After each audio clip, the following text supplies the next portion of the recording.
Welcome, everybody, to the Living Consciously television show coming to you live from our Denver, Colorado studios.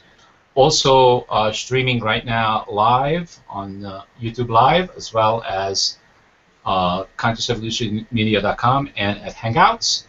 And I'm your host and your moderator, Coach Steve Toth. And this network has been around for a while now, more than a decade. And we have done more than 15,000 shows, and we are no longer counting. So this 15,000 number will not be updated because it does not really matter anymore.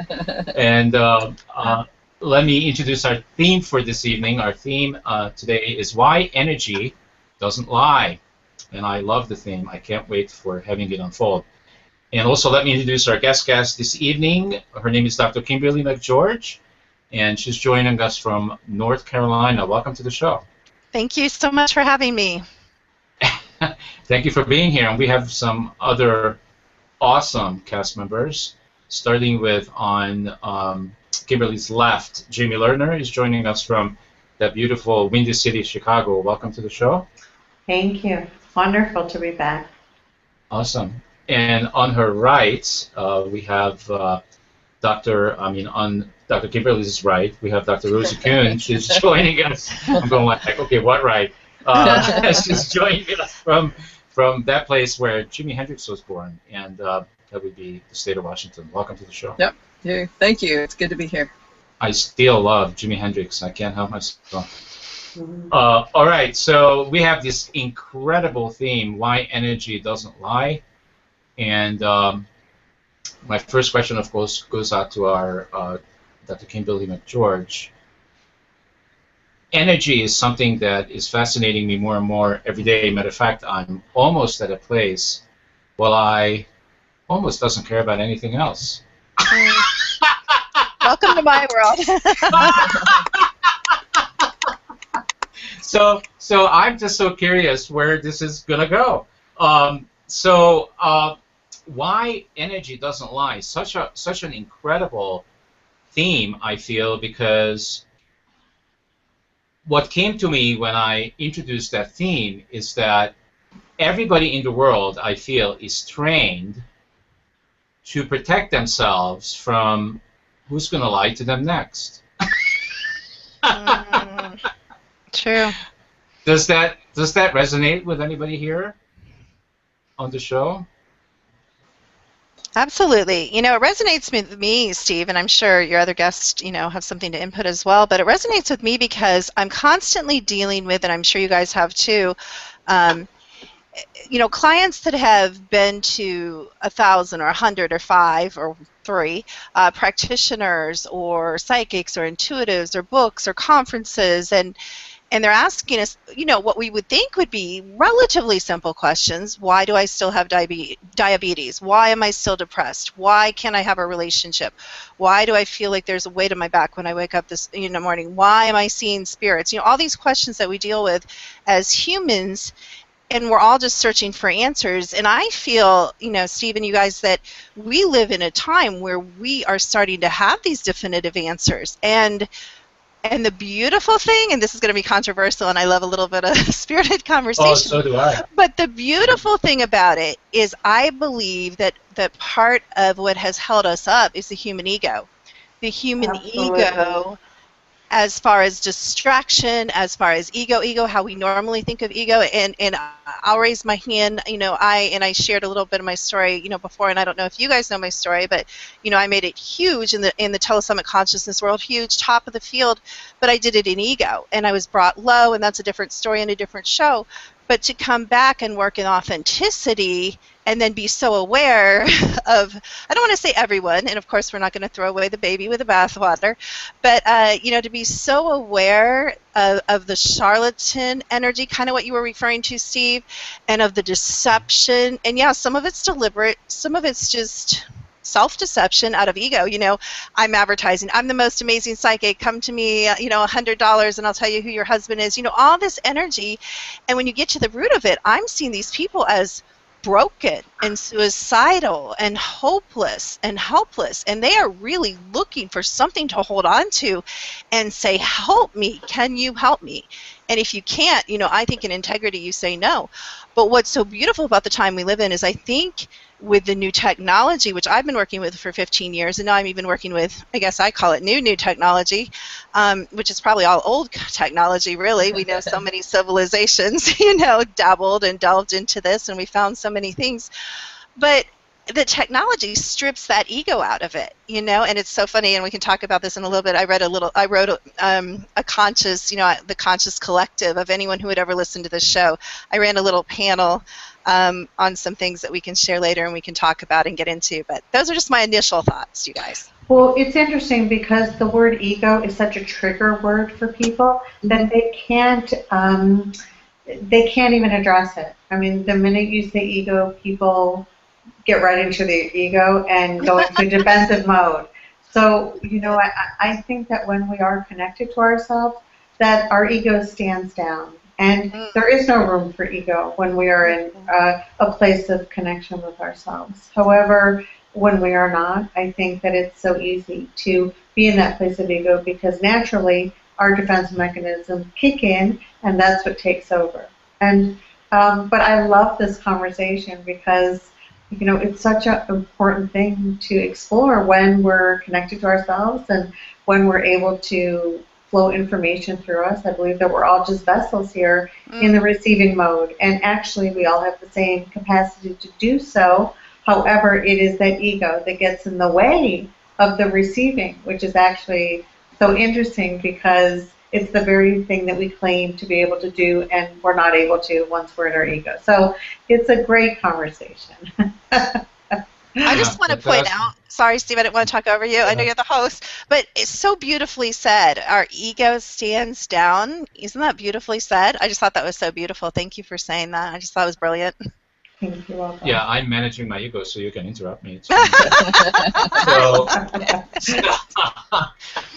here, so as you know, my reference point these days, and it has been now for almost, well, it's probably going on almost 2 years, a year and a half, I guess, is corporate America, because I'm working on taking this to corporate America in a real way. And what I'm noticing is in corporate America, this is still a shit show. And what I'm trying to say is that's the best authentic expression communication. I was able to, or the best way I could articulate it, because how corporate America looks every day, and I'm in it, is the way The View looks. The show The View, where the 5 women get together and constantly speak over each other and stab each other in the back and do all the things that we do when the ego is present and the ego is in charge. And it's really interesting to me. And then I notice that all those people that are creating this quote-unquote, I call the shit show, they do all get connected. I have noticed almost everyone in this corporate environment, one time or another, and since I'm not around everybody all the time, but I'm noticing people that I thought are the most disconnected, they even show signs of connecting to source time to time. So it's not like that people don't know what we're talking about. They do. I think what it's more about for me is that people don't know. Where people need help is they don't know how to manage it. Or communicate with. I mean, there isn't enough information yet to teach. I mean, there's so many ways to teach it, but it gets confusing because there's so many different communications about energy and working with it. Just to say too, Steve, that one of my clients, this was many years ago, was a VP at HP, and he was a 3rd level Reiki master. And that was really a surprise that here was this executive guy, and he was he was never talked about the fact at work that he was a Reiki master. So it's kind of fascinating, that kind of double life for a lot of people. So yeah. Dr. Kimberly, I want to hear why energy can't lie. I want to hear what you have to say about that.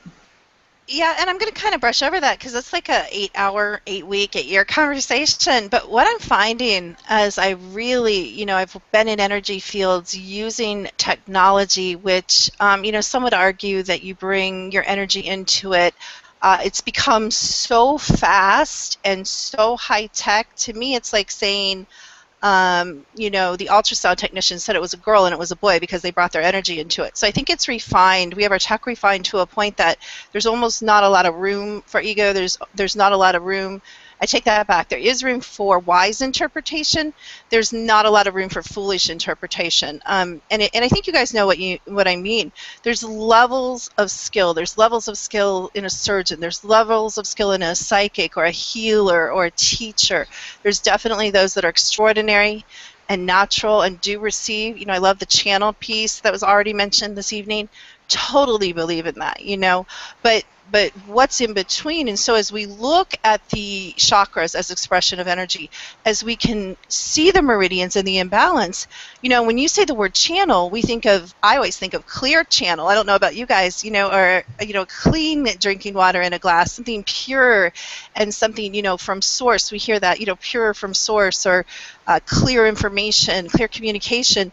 And what I find is that when your own energy field has so much density in it, as far as the auric pictures and the auric photos, which do not lie, or anger, or what comes up a lot, you guys, in healers, which is so fascinating and very human, is this competition energy and this jealousy energy and this one-upmanship, the true expression of ego in one of its darker ways.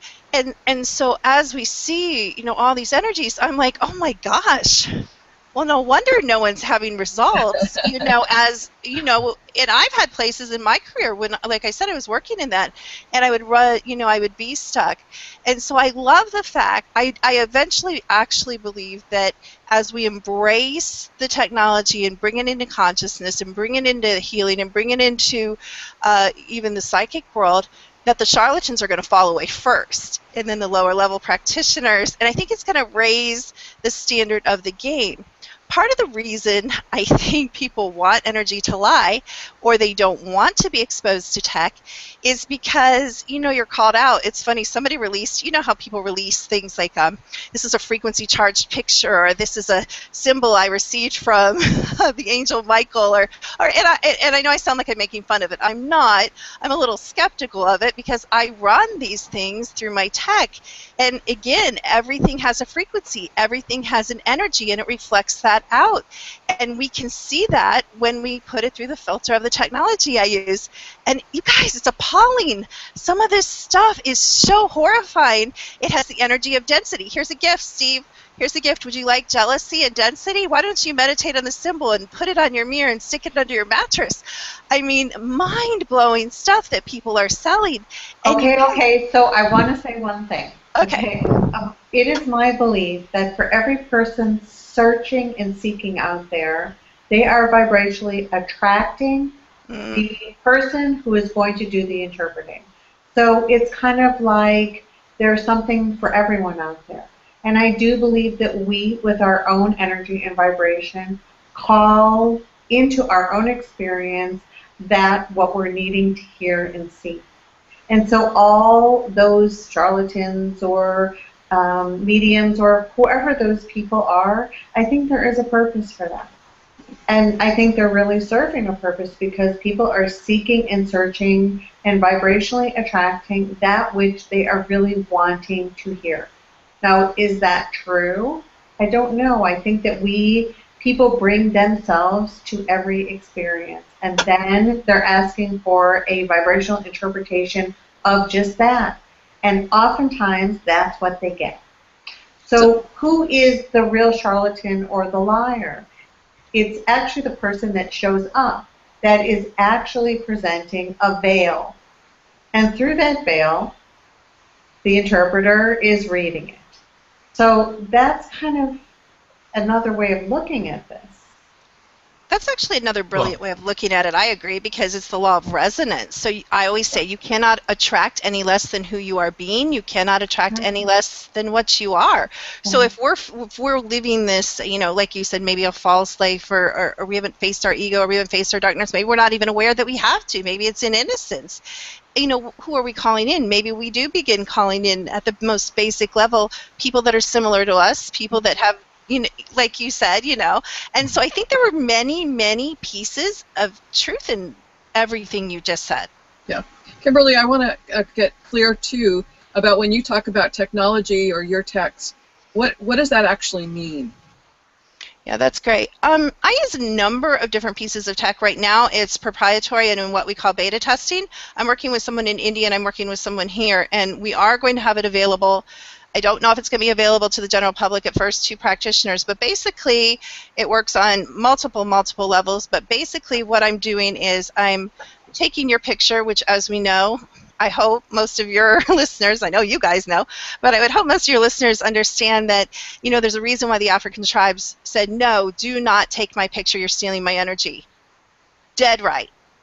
Dead right. Why didn't they want their picture taken? Because they know what I know, and they see what I see in some other way. I don't even know how they know that. It was probably passed on, but they know that when we take your picture, like if I take your picture right now, added with my own naturally born abilities, you're sunk. There's no hiding. I can tell you, what viruses you're carrying, what bacteria you're carrying. I can say, what emotions you're strong in, and positive emotions you hold in your energy field, and what negative emotions you're struggling with in your energy field. I can not only say if there's fear in your energy field, I can go through and say fear of thunderstorms, fear of public speaking, fear of failure, because all of that has a specific frequency, and of course that works the opposite way. I don't want to all be negative, because as we take people through these 6-week and 8-week and 12-week programs, and we take what we call a benchmark RX photo, and we chart these people through, we see the frequency come up, we see their gifts come up, we see the healing energy come in, we see the communication and the peace and the clarity and on, the intuition. So I don't want to say it's just negative. Of course not. But what I struggle with is, I think as practitioners, maybe not you guys, because there's a wisdom. There's definitely accumulated wisdom here, and there's, you guys are very much in center and very grounded. There's just a different energy here than maybe is not really representative of the field as a whole. But, we have to, and what I learned is we have to keep clear as practitioners. We have to do the work.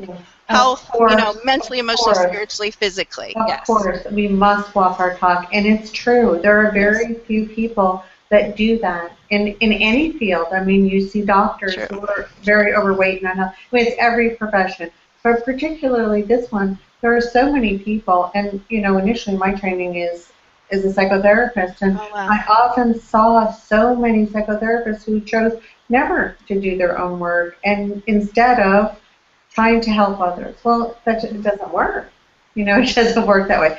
However, yes, I think we must walk our own talk. And our living, breathing example is our greatest endorsement, And I believe that's what I mean, what am I trying to say?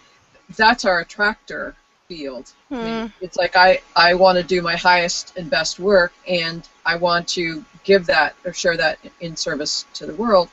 And so I have to be more of that, clearer, so that I have the capacity to be a bigger, more light invitation, and not from that ego place, but from that place of wholeness and health and well-being and light and love and all of that good stuff. And the density is still there. So it's not like and we're not ignoring it. It's a continual life process. Yeah. So here's what's coming up for me.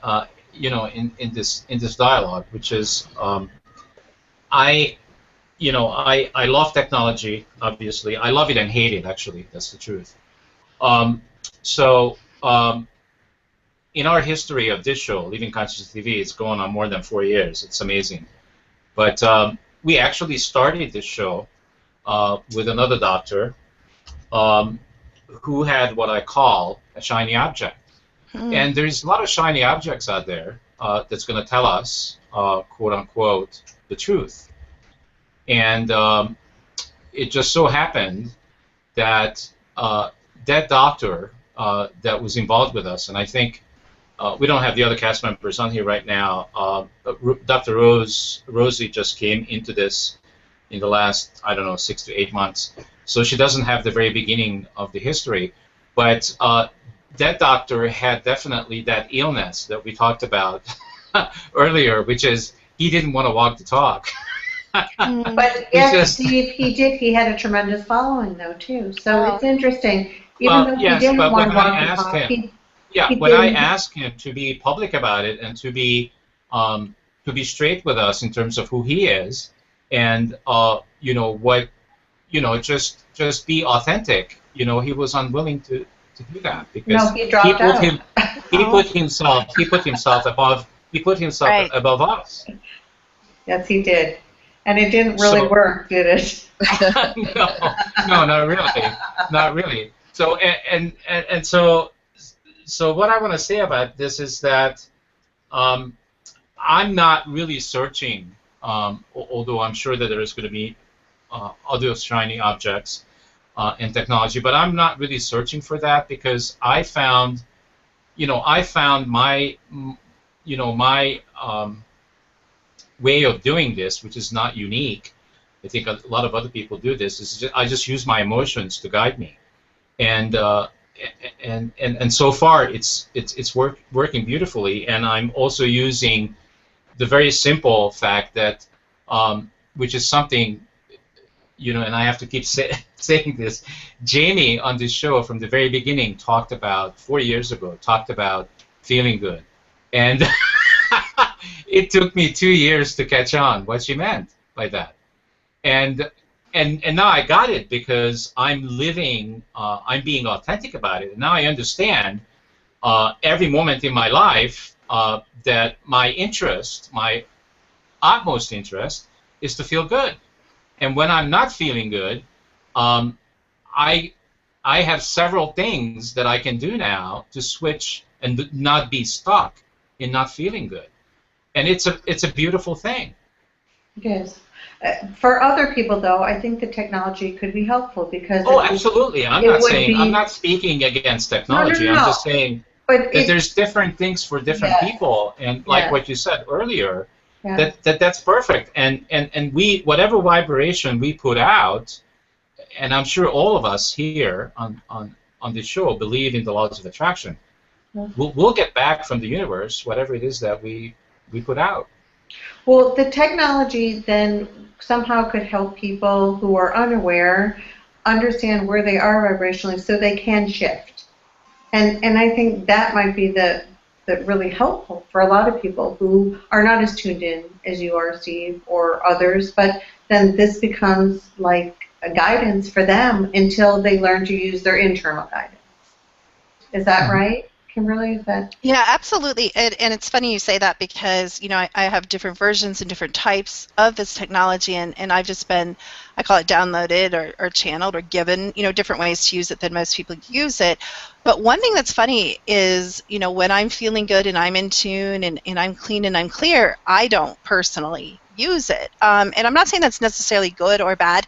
I think it's good to take measures, especially if you know you have something that's valuable and works, whether it's asking a friend or going into meditation or prayer or however you connect and find your guidance, you know, and do that kind of personal, or going away on a retreat for a day or a weekend or month or year. That sounds good to me. You know, however that is, you know, I think that's beautiful. What I love about what you guys said was you talked about a continual process. By no means do I believe that even with technology have we arrived. We live in this 3D density. We live in these physical bodies on this world. We're assaulted with you know, environmental things, and we're assaulted with, you know, surprising events that cause trauma in our energy field and our mind and our emotions, and it's all, to me, about harmony and balance. And as you said, Steve, finding that center, and it's, I think, you know, it's nice, though, to be able to get people to a place, kind of like Steve said, where he understood that, not in his head, but in a very visceral way in his body and energy field. And even as you look at, you know, I look at you lovely ladies, and what beautiful, wise, you know, mentors, and you can feel your center, and you can feel that you guys have found your own place of connection as well as internal personal power. I don't see, you know, 3 people wrestling with internal demons. Do you have them? Heck yeah, we all do. Do you have density in different places? You know, whatever area that is? Sure, you know, I do too. But yet we find that rest and that peace and that breath and that expansion and that light, as you guys said, and that's what we flip out and shine. And we are different. You know, we've mastered something different than the masses, you know, and maybe not even comparing to each other.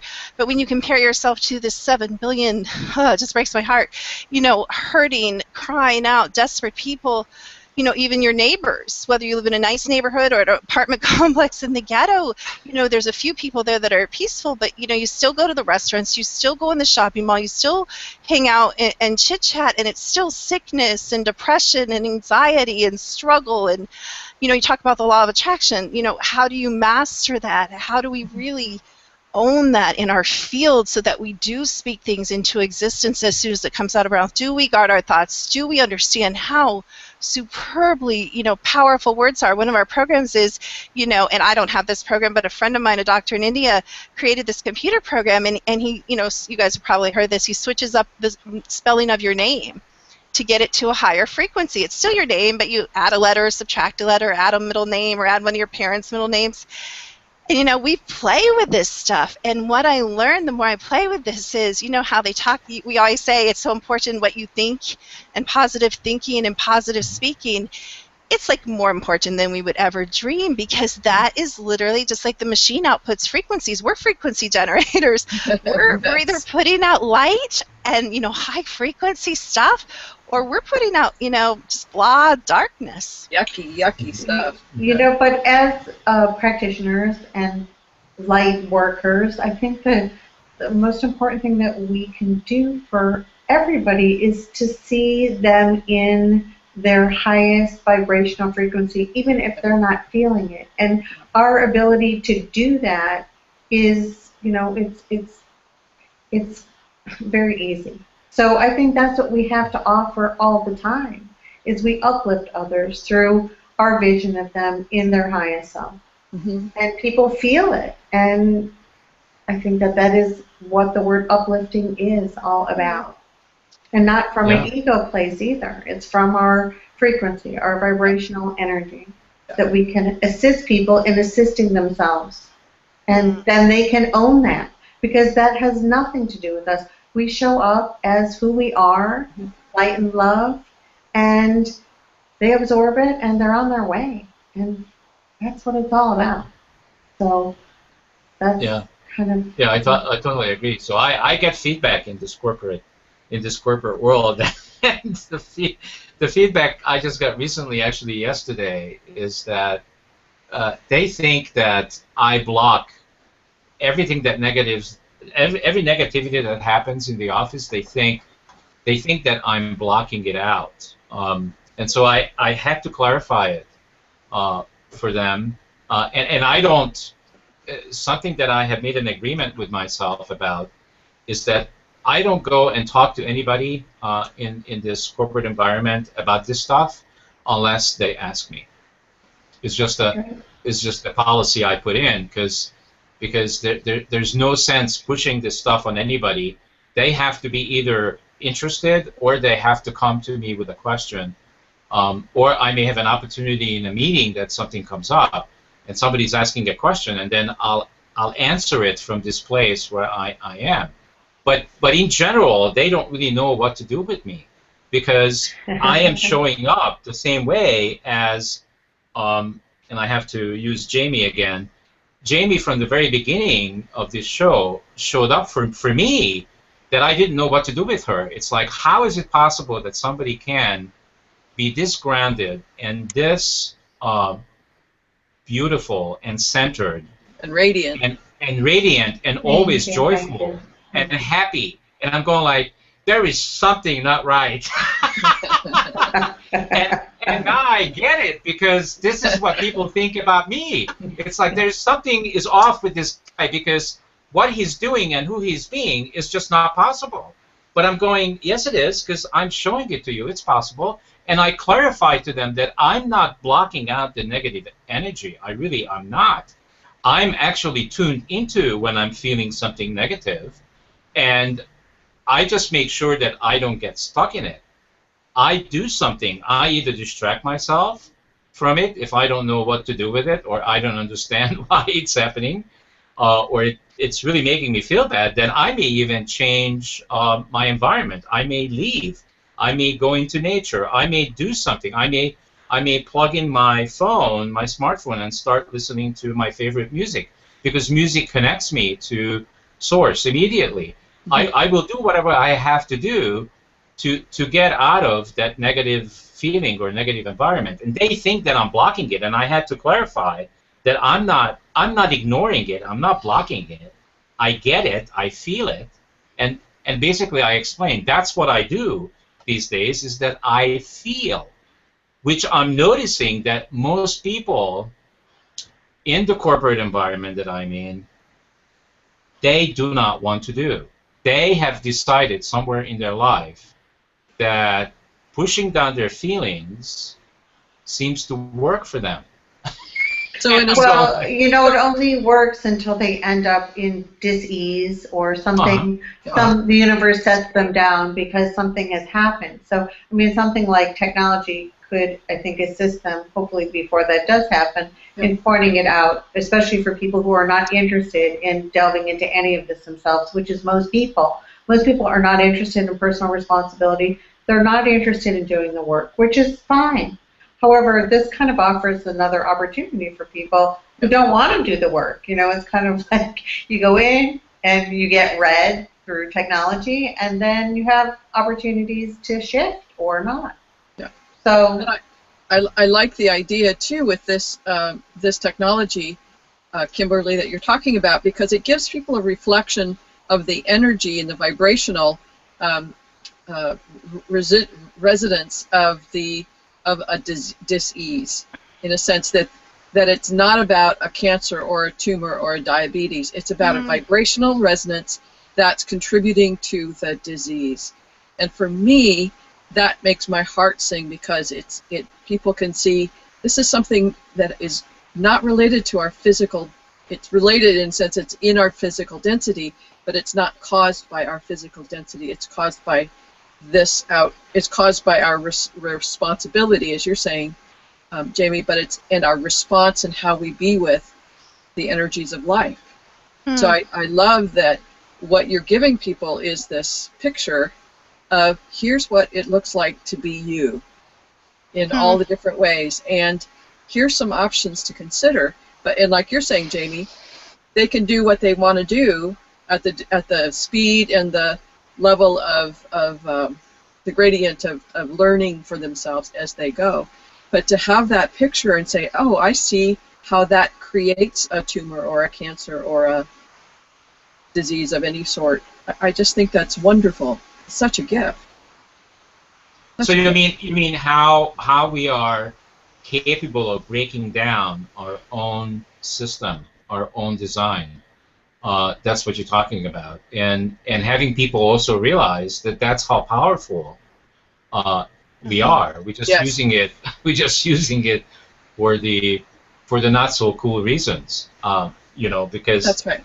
I don't, like we talked about this I think before, that I don't think cancer is something that we manifest. So absolutely, it is. Why? When you can be as happy, as joyful, as beautiful as Jamie, why choose cancer? I don't get it. I am often called the most selfish person on the planet, and it's true. I am, because I will do anything I need to do to maintain my connection with myself, and which means I put myself first and foremost all the time, and then others. And I believe that it's a difficult concept for people to embrace. Yeah.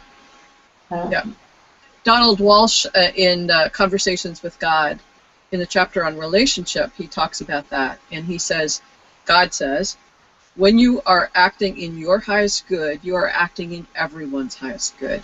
I believe that. And when I got that, I was able to orient myself so that I can take a look at what is my highest good, what is my highest truth, and start to look and work in that direction, knowing that it impacts people positively, even though it may look like conflict or dilemmas or frustrations. They get to do their work, or they get to be with whatever their stuff is, and I'm not enabling by avoiding or ignoring my own needs for the sake of someone else. So, that was just the most important thing, and I heard that or read it. When I'm acting in my highest good, I'm acting in everyone's highest good. It was just a really strong grounding statement for me. So do we wonder then, since most people, it's just a general statement, are not acting in their highest good, because most people haven't declared what Jamie has declared, that she's the most important person and her happiness and joy comes before anything else. Since most people haven't made that declaration, do we wonder why we have the world we have? But I it's think completely that congruent. people don't really have permission to do that. I don't think that they have been given permission from the outside world and from themselves. And so sometimes it does take a practitioner or someone to remind them that this is a birthright, that this opportunity to, recreate this ongoing wonderful relationship with yourself is really the most important thing that you can do. And oftentimes people that's the first time they're ever hearing it. So I think it's helpful to remind people of just that, and then give them some tools to begin. There's the distinction between sort of narcissistic selfishness and self-love and self-fulfillment, self-fillingness. And that's a hard one too, is when is it that I'm actually nurturing and nourishing myself, not from the ego sense, but really from the heart and spirit self? And when is it about taking or getting or having for the sake of the ego element of it? That's a really hard one for a lot of people. Yes, and yet the people that are operating from ego are really feeling very unfulfilled, and they're totally feeling agree. very empty. And I must say, it's not a life that feels good. So that's a good indicator, isn't it, of I think self-fulfillment versus selfishness, or I think so. the other one, yeah. Is if it doesn't feel good, it's not the right one. I don't believe so. Yeah, great. Right. If you have all the cars you ever wanted, and all the women, and all the men, and all the houses, and all the money that you ever wanted, and you're still not feeling good, yeah. something. Well, it's something not even is, that. Something is off. Or all the degrees and all the accolades and all the external, I think it's that too, that people who are very successful, but inside I think they're hollow. There's They're accomplishments. disconnected. Yeah, there's accomplishments, but that's not the same as fulfillment. No, I don't think so. So let's talk about, just in general, a little bit about energy, because I want to make sure that all the viewers, including the ones that are just going to be tuning in for the first time, get a feel for what are we talking about when we're talking about energy. I love that. I wanted to make it. You guys were bringing up cancer quite a bit. I wanted to, I work with cancer clients, people that have cancer, and they're missing they all have some interesting things in common. One of the frequencies they're missing is 528, which, I'm sure you guys know, is that love, and it's kind of a broad love frequency, but it's, the love frequency. They do not carry enough love inside their field, and my guess is probably that's reflected many different ways. Enough love for others, enough love for self.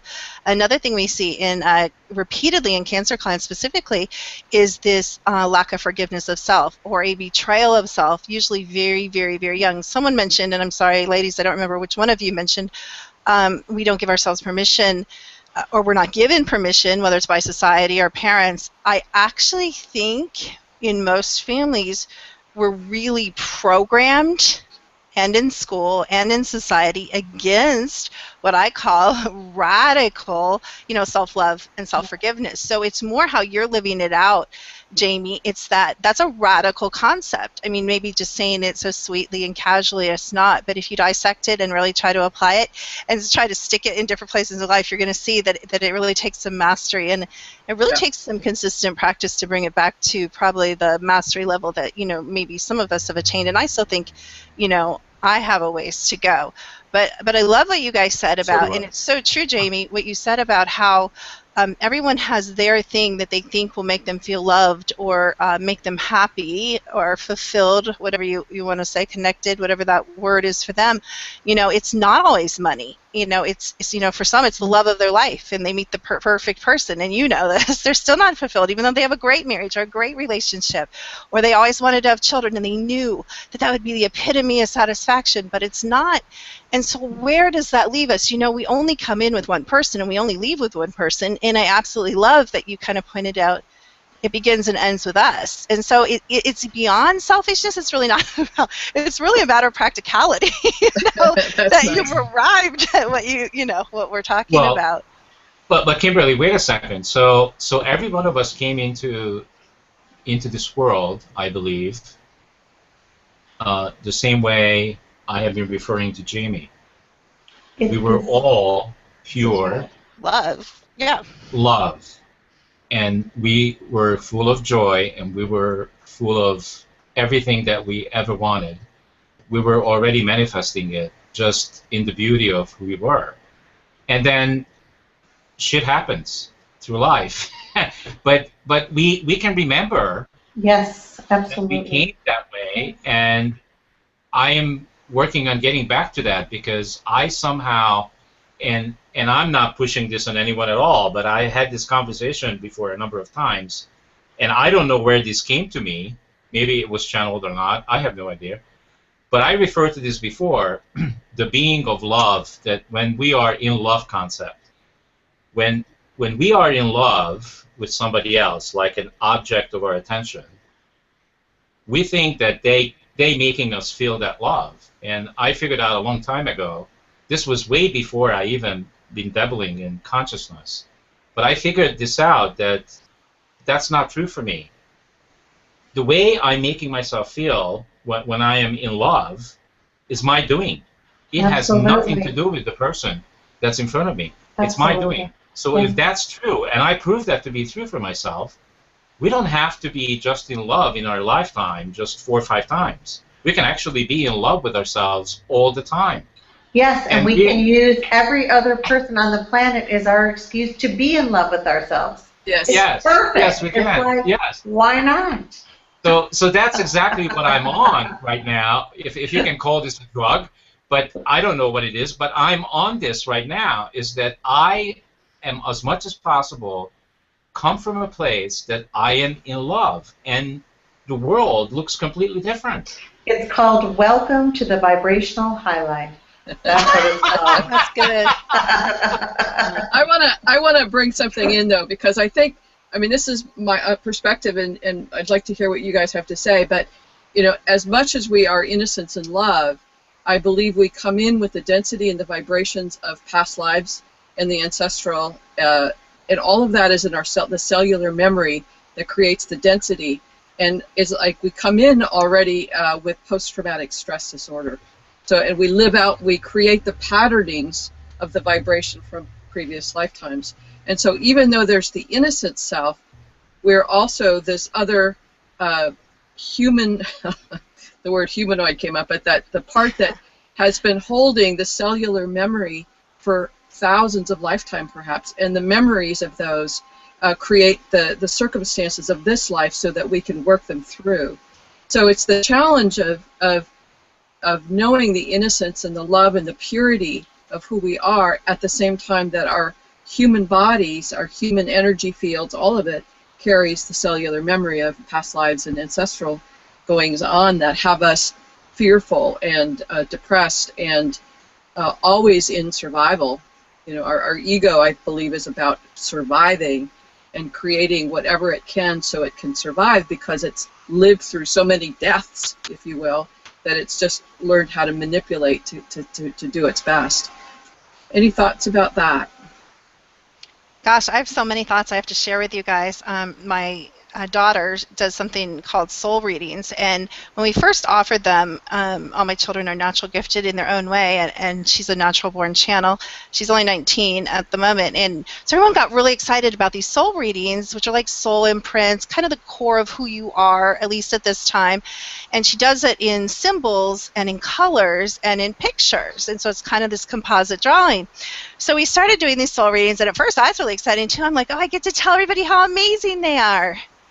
Well, yeah, a little bit, because guess what we kept seeing in these soul readings? We kept seeing, and she and I both interpret them, we kept seeing the ancestral stuff and what you're talking about, the cellular entanglement, the DNA corruption, over and over. And it became, I've been horrible. I have taken months to get these soul readings back to people, because who wants to hear? Who wants to hear that you have a blood contract that was never broken and it's saturating a third of your field? Who wants to hear that you've walled off parts of yourself? You know, some of it's choices we made in this lifetime, and like you said, some of it is the ancestral stuff. But who wants to really look at the darkness? Now, I'm not saying there's not good stuff and there's not light and you can't see people that are working, you can't see great energies coming in. You can, but what's been shocking to me, and I knew this somewhere, but I think I've shelved it aside and said, let's just focus on other things. But I almost think you hit on where we need to begin. Yes. And the technology, believe it or not, you guys, has the ability to go in, and we've done it with scientific, and I'm holding that loosely, medical testing. I'm only holding it loosely because there's so much corruption, as we all know, in that field as well.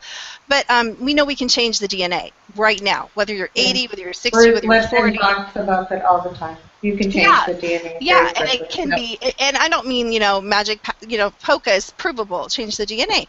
And one of the ways we do it, of course, you can probably do it with many things, with prayer and intention and ceremonies and on, mystical experiences, and I'm sure there's a million ways to do it, consciously and unconsciously, but we found we can do it quickly and painlessly, not quickly, but relatively quickly and painlessly, using technology, using frequencies, which is just magical, and then to go back into a soul reading and see it clear. And so see it kind of in that mystical reflection, as well as see it in the medical reflection, as well as when you take the chains off, you guys, people become different people. Yes. When you don't have that ancestral programming and memory, like you're dragging, you guys know what I'm talking about. Some of us dream it, And the other element of this, and this is the work that I do, is so important, is for me, it's the karmic accountability. It's the responsibility that it's not that I have it magically, I get my magic wand out and remove it, but it's not about that. It's about the willingness to self-empower for the sake of self-healing, and for the sake of self-responsibility and coming into alignment intentionally. And it's one thing to get help and assistance, but my experience is it's not sustainable until we take that full responsibility to empower ourselves to change our behavior, change our thoughts intentionally. And obviously I'm very passionate about that, because it's a long line of our karmic patterns that we have to become responsible for, in taking responsibility to act according to our highest truth, our highest knowing, our highest good. And that then means for everyone too. So I love that. And I love that as we do our individual work, when we really do it and dig in and keep doing it till the day we pass over, I love that we affect the collective consciousness and we raise the frequency of the planet, and we change. What I teach, and I try to inspire the people that I work with, is that literally, like, you talk about magnetism and attraction. I mean, I have people just pop in, and it's magic. It's like, I said, I need to tell you about my conversation with a lady who was suicidal at the post office. And my girls are like, what? You're so weird. Like, stop this junk, How do you find these people? I don't necessarily believe that I find these people. I believe, we all, like you were talking about earlier, we find each other, at the point that we need it. And to live instead of looking at everything as scary and dark and that we have to be bound by that, but to kind of enter into the work joyously. I call it taking the full hit. So in whatever we discover, whether it's health or mental or emotional or spiritual, it's taking it in and embracing it and loving it and forgiving it and doing that conscious work. And as we do that conscious work and we model that for our children and our brothers and our sisters and our mothers and our friends and the people we work with, we change the world, one That's person right. at a time. That's right. And it's Okay, great. embracing ourselves, not so much embracing it, but it's Yeah. embracing ourselves Absolutely. in the whole. Anyway. Yeah. In spite of, absolutely. I agree. So I want to make sure before we run out of time that I ask you this, which is you refer to, this is to Dr. Kimberly, the one truth that will revolutionize every industry. What is that one truth? Well, if we really understand, well, I do and you guys do, but if we really understood that everything's energy, guess what? We start to work with the energy of our relationships. We start to work with the in-between.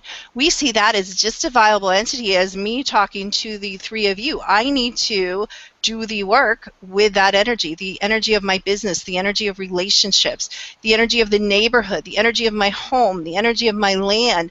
These are things we don't pay attention to, but we're being bombarded with the vibration, with the frequencies of every single thing you have in the home. Have you cleared, how much stuff have you got from garage sales with other people's stuff? We talk about bringing stuff in to the physical body and, the frequency field, through the DNA and through all these things, ancestral and on, and karmic, and, we do that, but guess what? There's things we can actually get out and throw away when we start realizing that truly we can work with the energy and flip it up positive and clear it out and bring in, the love frequencies and the, just all the amazing, peace and love and joy and happiness and expansion. If business understood that, we wouldn't have struggling businesses. We wouldn't question partnership. We'd bounce energy. We'd read energy. We'd clear energy. And I have many stories that we don't have time for today with just a little bit of massaging some of that energy that's never even been had a head turned to and addressed as a separate entity. Mm-hmm. Magic happens. But we can do that individually. We can show up anywhere, and just our presence in a millisecond can shift everything. Absolutely. And not with ego, with our heart and our sense of connected selves. And, I watch it happen all the time. It's very powerful work, very, it's not even visible to the human eye. And yet people are very tuned in, something's shifted. So, frequency is energy, and that is everything. So I couldn't possibly finish the show without asking you this one, which is I'm finding that most of us are addicted. I'm not so much anymore, but I used to be. We're all addicted to scanning with all of our five senses. What so? And because we learned that a long time ago and we do it every moment of our lives, that's our reality. Mm-hmm. And so I feel that it's almost like a copy and paste from yesterday to today, and everybody's kind of living the same thing over and over again. That's insane. It's like, how do we interrupt? And everybody has a pretty good what's the word I want to say? Like everybody's, and I have interrupted it, but everybody has a pretty good like they going down the road with this, 100 miles an hour already, because they've been doing it most of their lives. So today, I'm going to create today from yesterday based on what I saw, what I felt, what I smelled, and that's my reality, and I'm just going to stick to it. So how do you recommend that could be interrupted for people if they wish to? I think that's where a wise mentor, a good book. You mentioned Neale Donald Walsch.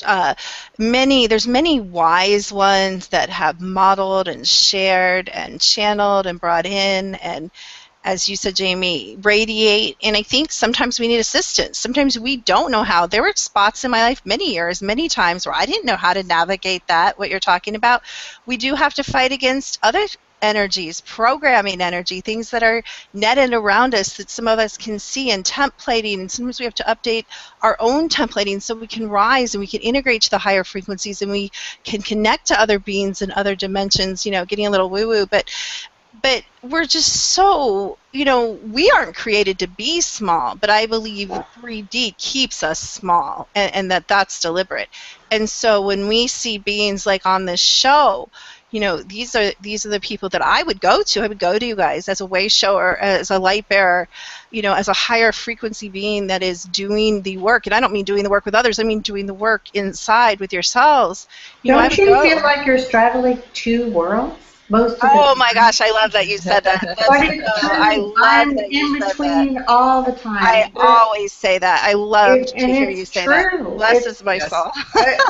It is amazing. It is amazing. It's challenging. Yes. Steve, I don't think there's an easy answer because you pegged it, Jamie. I mean, when one minute, I see shadow people going across the backyard of my neighbor's houses, and I'm like, gosh, should I leave a note in their mailbox saying, do you know you have shadow people going across, and you might want to look into that? You know what I'm saying. And then the other time, my kids are like fighting, and I'm yelling at the dogs, like, what? Like, how do you smush that all together and do it? Is there a right way, or do we just walk the best we can? It's a fine line, but it's so cool.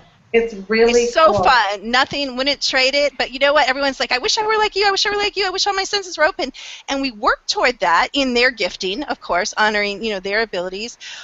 But there's I hate to say dark side, but I got to be honest, you guys, there's a heavy side to some of this. It's a challenging responsibility to hold both without proselytizing. Crazy? without proselytizing. Yes. In a sense, allowing people to find their own way and holding that place for them and being a way shower. Is that the word? In the sense of going, this is a challenging life to be in this world, but not of this world. There you go. And learning the practice of that is huge. Lifetime. And I truly believe there are millions of people who are on the verge of this, and they just don't. There's not enough coaching or supporters to help them bridge this or be part of the bridge and steward this. Yes. And I so believe that's part of what the job is of this program, and so many people that come onto the program and to say, hey, there's a bridge here, and there are people that can support you and steward you through that, over that bridge or on the bridge or that kind of thing. So what a beautiful picture. Thank you for sharing that. Beautiful. Beautiful. So don't you all feel also that, since we've been talking about the dark and the light and the whatever, the opposites, don't you feel that wow, and I feel stuff right now. So that's good. So don't you feel that between these opposites there is a crack in there somewhere in the middle? There is a crack, and that's where the juice of life is, because that's what I'm finding. That in between the crack of the good and the bad, or the light and the dark, there is a crack in there somewhere, and we can all find it for ourselves. That's where the juice of life is, because something new comes from it. Like if we are creating life, and we're creating new life, because we're manifestors. We are capable of manifesting anything, and that's really what I'm up to right now. I want to have everything I ever wanted, and I want it now. And you can have it all. You can have. I mean, I think our real work here is to create heaven on earth. I mean, we're going to heaven. We're all going to heaven, but why not create it here and now for ourselves? Yes. Yeah. And that's the work. Yeah. Like I can't think of it. Maybe the best way I can demonstrate this is that so whoever first thought of this thing, okay, somebody thought of this thing the very, very first time it occurred. I can almost guarantee this, that it occurred from some experience in life, and it had to occur from something that person maybe didn't want or wanted. It's somewhere between the cracks this thing was thought of.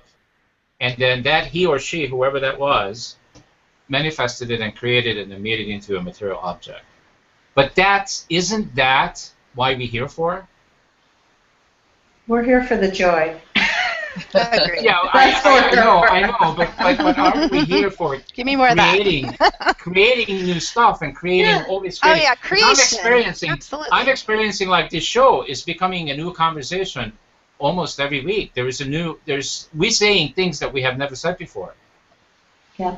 Mhm. And yet, it's all been said already. Mm. All of it. It's so true. For eons. It's really true. We're not. Yeah, it's all been said before. Great. Well, so did we do justice to why energy doesn't lie? I don't know. Like I said, I think that's a long conversation, but I think we did more than, I think what came through was what your audience needed to hear and what we all needed to hear and speak, truth to ourselves. And I think it's been a really beautiful experience for me to sit at the feet of all of you, what beautiful souls, my privilege. Thank you. Can you come back, please? I love it. I love you guys.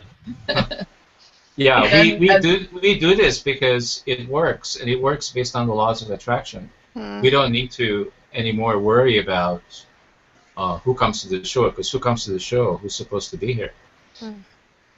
It's really very naturally, in a divine way, it unfolds. So, Kimberly, go ahead. Kimberly, I just want to thank you for allowing the inspiration and your wisdom to create the technology and the work and the healing that you're bringing to the work and to the world. And thank you so much for sharing so much of it with us today. Yeah, thank Awesome. you. Yeah. Oh, well, I thank you. You guys, I have a little notepad. I don't know if you saw me writing down. I just think some of the pictures that were brought through, Rosie, I just see you as this beautiful channel. And Jamie, your presence is just like, angels sing. Just my privilege. It's so funny when you come to give and you end up receiving. It's just such a blessing. And Steve, you too. So thank you all for just that Thank blessing. you. I just received that. I received you guys. Beautiful. Yeah, thank you for sharing this conscious hour with us, Kimberly. You are absolutely awesome, and My pleasure. I know what you do in the world every day makes a huge difference, and continue to do so. So for everybody else out there, if we said or did anything here this evening that touched, moved, and inspired you, please continue to keep coming back to ConsciousEvolutionMedia.com as well to our YouTube channel. The more you watch this show, and I did a show with Kimberly on the Mind, Body, and Soul TV a while back, and it has taken off like crazy. So if you want to keep watching and telling everybody about it, please do it. And the more you watch the shows, the more they come up to the top 10 every month. And when they do so, of course, they can go to public television, cable TV, or to this new network I keep talking about that I can't talk about until it's announced. So keep coming back. I love you all. It's been awesome. Thank you. I'm vibrating again. Thank you all, and I love you all. See you next time. Bye, you guys. Bye. Bye-bye. Thank you. Bye-bye.